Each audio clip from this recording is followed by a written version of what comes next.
பஞ்சாப் மாநிலம் ஜலந்தரில் அதிரடியாக நுழைந்த 20 பேர் கொண்ட கும்பல் இரும்பு கம்பியால் உணவகத்தை சூறையாடியது. இது பற்றிய விவரங்களை எமது செய்தியாளர் ரமேஷ்குமார் விவரிக்க கேட்போம். ரமேஷ், இந்த சம்பவம் பற்றிய முழு விவரங்கள் என்ன?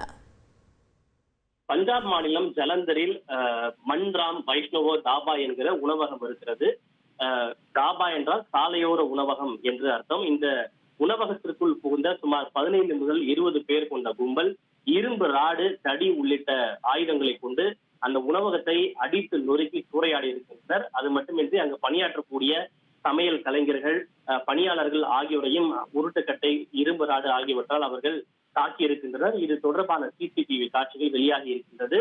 அதாவது இது குறித்து தெரிவித்துள்ள அந்த உணவகத்தின் உரிமையாளர் சந்தன்குமார், வாடிக்கையாளர் ஒருவர் தன்னுடைய கடையில் மது அருந்த முயன்றதாகவும் அதனை தன்னுடைய மகன் தடுத்ததால் ஆத்திரமடைந்த அந்த வாடிக்கையாளர் தொலைபேசியில் தன்னுடைய நண்பர்களுக்கு அழைத்து அவர்களை வரவழைத்து கடையை சூறையாடி இருப்பதாக தெரிவித்திருக்கிறார்கள்.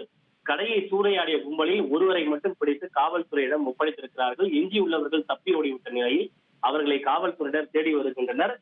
மேலும் இதற்கு பின்னால் சுரேஷ் மோகன் என்பவருக்கும் தங்களுக்கும் ஒரு பழைய பகை இருப்பதாகவும் அவருடைய சதி வேலையாக கூட இது இருக்கலாமோ என்கிற சந்தேகம் தங்களுக்கு இருப்பதாக காவல் நிலையத்தில் அவர் அளித்துள்ள புகாரில் தெரிவித்திருக்கிறார். தகவல்களுக்கு நன்றி ரமேஷ். தந்தி டிவியை உங்கள் கேபிள் டிவி ஆபரேட்டரிடம் இலவசமாக கேட்டு பெறுங்கள். செய்திகளை உடனுக்குடன் தெரிந்து கொள்ள உடனே சப்ஸ்கிரைப் பண்ணுங்க.